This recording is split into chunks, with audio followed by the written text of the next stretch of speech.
السلام عليكم ورحمة الله وبركاته. معاكم أسرار ست البيت. النهاردة إن شاء الله هنعمل صينية بطاطس بالوراك. هنعملها بطريقة مختلفة خالص عن اللي احنا عملناها قبل كده.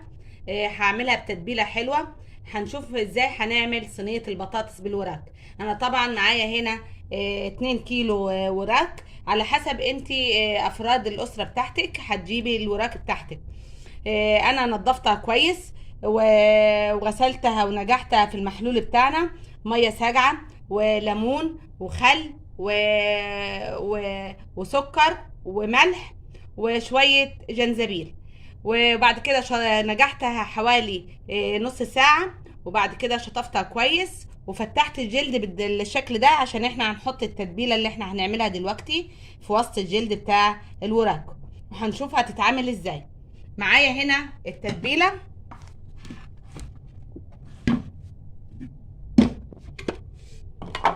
هحط في الكبه طماطمايه مقطعاها وفلفلايه وبصله وشويه توم. بعد كده اضربهم الاول وبعد كده نحط التوابل بعد ما يتضربوا.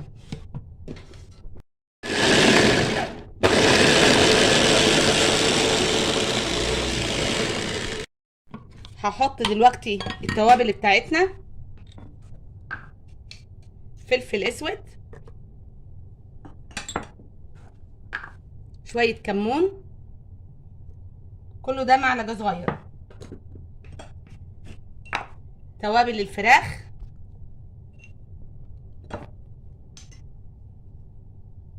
ده حبهان مطحون، ورق لورا مطحون، ليمونه كبيره عصراها. ريحه التوابل لما حطيتها بدات تظهر. واحط الملح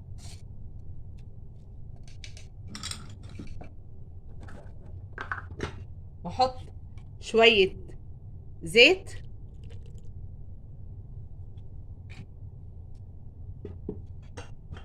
واضربهم مره تانية. ثواني بس اجيب معلقه عشان انزل اللي في الجناب. الخلطه دي هنحطها جوه الوراك في الجلد اللي انا فتحته.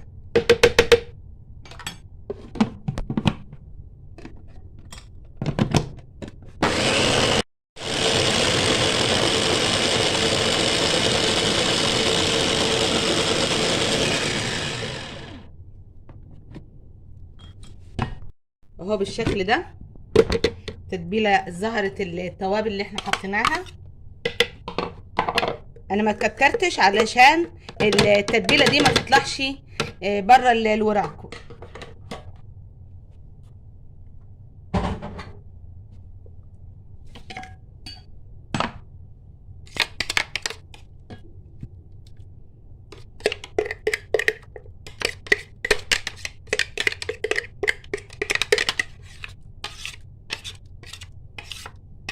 الريحه بتاعتها حلوه خالص. اعمليها التتبيله دي مع صينيه البطاطس والوراك دي هتبقى حلوه خالص، تحفه معاكي وهتعجب الاولاد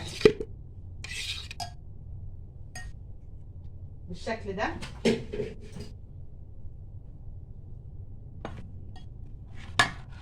معايا هنا الوراك. هبدأ ادخل في كل ورك شويه من التتبيله دي اهي كده. لسه كمان هنعمل حركه،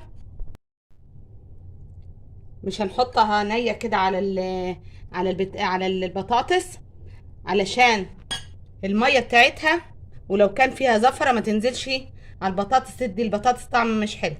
هنديها دلوقتي تشويحه في الجريلا او في الصينيه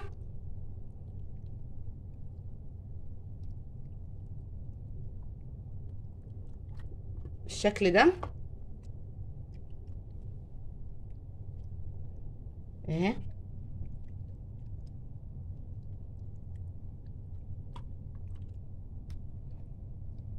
انا مولعه طبعا على الجريلا على النار عشان اشوحها ونعمل مع بعض صينيه البطاطس.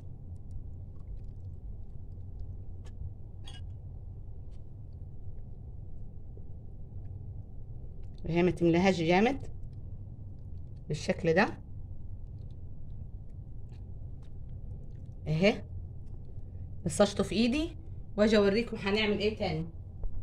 بعد كده هنا على الوش هحط عليهم بابريكا اهي، عشان تديهم لون حلو كده اهو.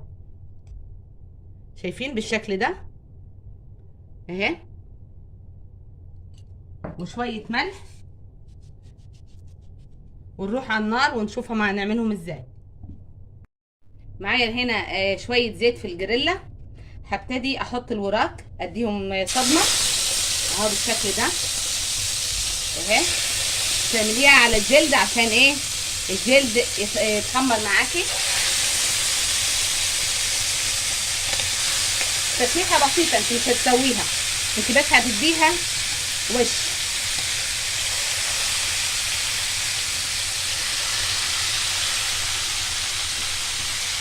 بالشكل ده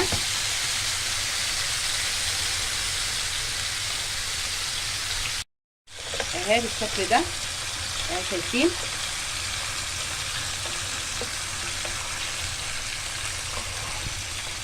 ريحه التتبيله ظهرت حلوه خالص.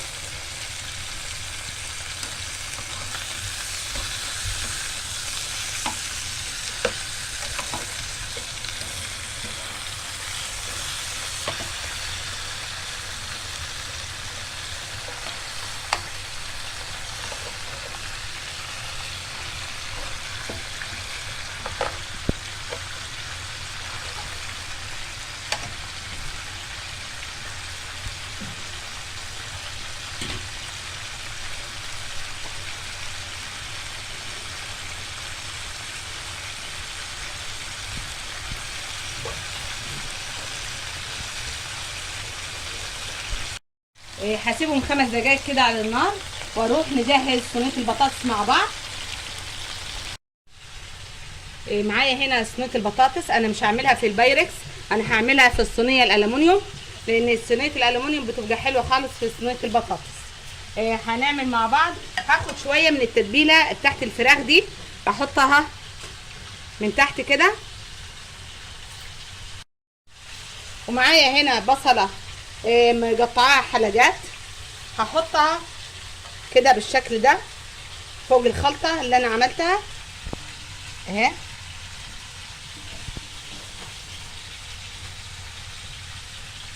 اهي يعني اعمل طبقه بصل من تحت فوق الخلطه اللي انا عملتها بالشكل ده.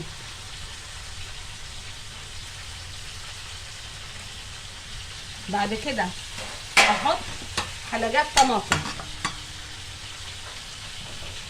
برضه، اوزعها كده عشوائي، يعني مش لازم ايه تملي القاع بتاع الصينيه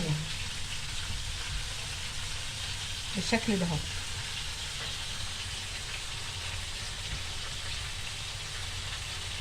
طبعا سايبه انا الفراخ على النار.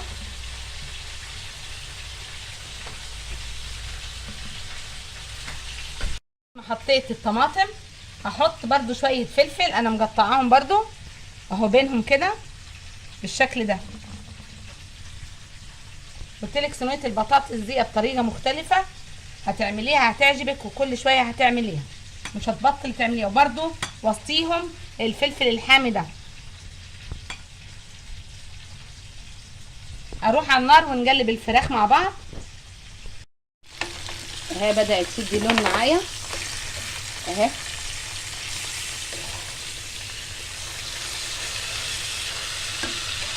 بالشكل ده اهي. هخلص الصينيه واجي ايه ارصهم فوق الصينيه من فوق اهو بالشكل ده. بعد كده احط البطاطس اهي، ارصها كده رصه حلوه البطاطس بالشكل ده. ما تخففيش التقطيعه بتاعت البطاطس علشان ما تتهريش منك. اهو بالشكل ده.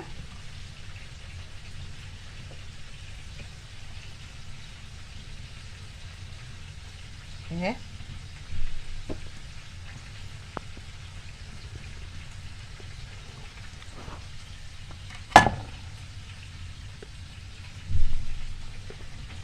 وبرضه هنعمل معاها رز حبه وحبه. وانا عندي شويه شوربه، هعمل شويه باميه. هو ده هيبقى الغدا بتاع الاولاد. اهي بالطريقه دي اهي. وانا ضربت شويه طماطم في الخلاط. بعد كده ادي الطماطم اللي انا عصرتها اتبلها معاكم اهي. ملح، فلفل اسود،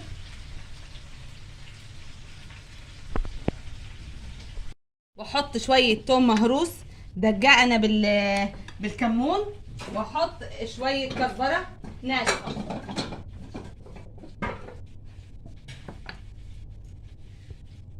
اهي.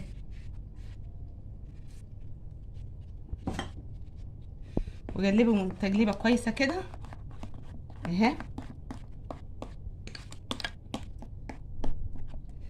لازم تحطي توم مهروس بالكمون والكزبره الناشفه للبطاطس، تديها طعم حلو خالص.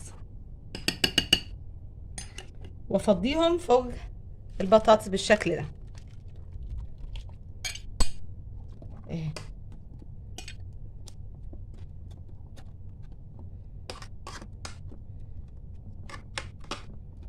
عايزه تحطي صلصه، ممكن تحطي مع الطماطم شويه صلصه، بس هي كده حلوه خالص. وكمان بتتبيله الفراخ اللي انا حطيتها من تحت هتديها طعم حلو. بعد كده افضي عليها شويه زيت ومعلقه سمنه كده اهو، تظبط الطعم معايا اهي.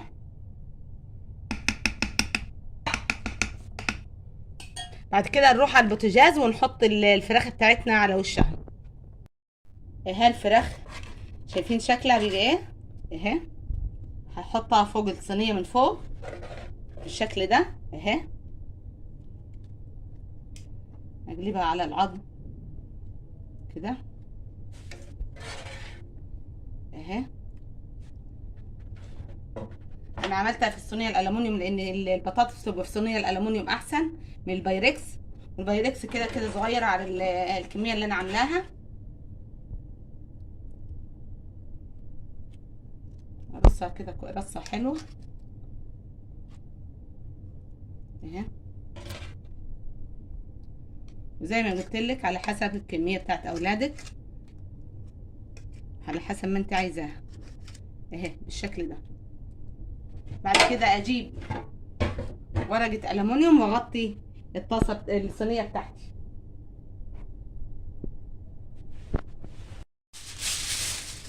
اهي بالشكل ده. انا مولع الفرن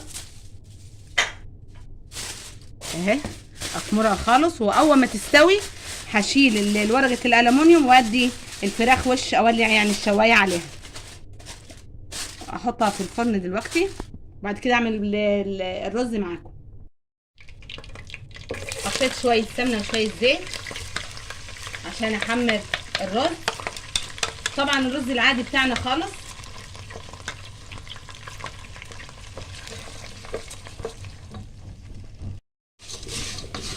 اهي. بدأ يحمر الرز معايا اهو.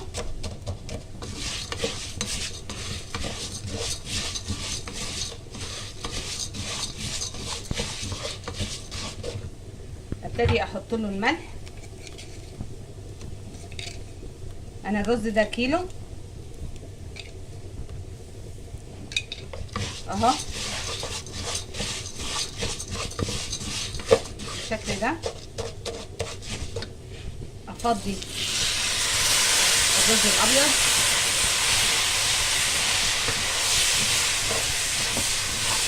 انا غاليه ميه في الشكل طبعا، مش حط له الميه كده.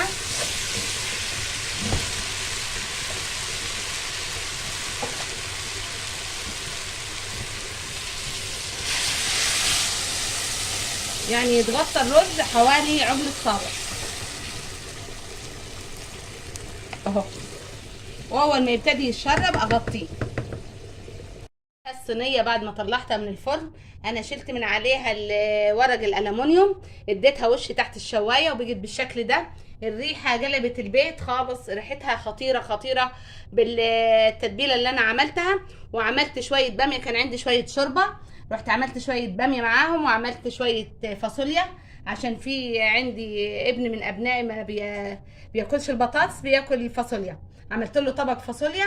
وادي ايه الغدا بتاعنا النهارده، وان شاء الله تكون عجبتكم صينيه البطاطس بالوراك. والسلام عليكم ورحمه الله وبركاته.